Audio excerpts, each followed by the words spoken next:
ضمنی الیکشن جیتنے کے لیے حکومت ہر حلقے میں کتنا پیسہ خرچ کر رہی ہے؟ سینئر صحافی عارف حمید بھٹی نے کہا ہے کہ اس معاملے میں عمران خان کی 1001 بار تعریف کروں گا کہ انہوں نے امریکہ کے سامنے سر نہیں جھکایا۔ عارف حمید بھٹی نے کہا ہے کہ مراسلہ ایک حقیقت ہے، اس میں عدم اعتماد کا لفظ بھی استعمال ہوا۔ انصاف ملے یا نہ ملے، عمران خان اس مراسلے کے خلاف آج بھی جدوجہد کر رہے ہیں۔ اس معاملے کی شفاف تحقیقات نہ ہونا 22 کروڑ عوام کے حق پر ڈاکہ ہے۔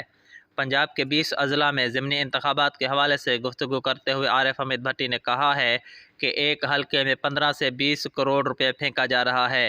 ہدایت ہے کہ جو مرضی کریں، الیکشن جیتنا ہے، کیونکہ اگر نون لیگ یہ الیکشن ہار جاتی ہے تو حمزہ شہباز شریف وزیر اعلیٰ نہیں رہ سکیں گے۔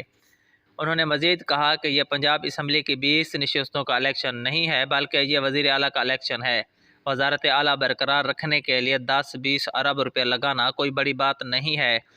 ایک آئی پی پی کو ایک ٹھیکہ دینے کی بات ہے، 10-20 ارب روپے اس میں سے نکل آتا ہے۔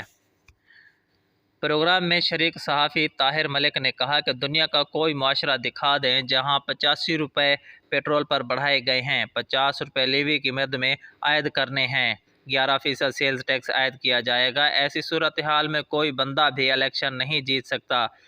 کوئی دنیا کا ووٹر ایسی حکومت کو ووٹ دے گا، مگر پھر بھی آپ دیکھیں گے یہ جیت جائیں گے۔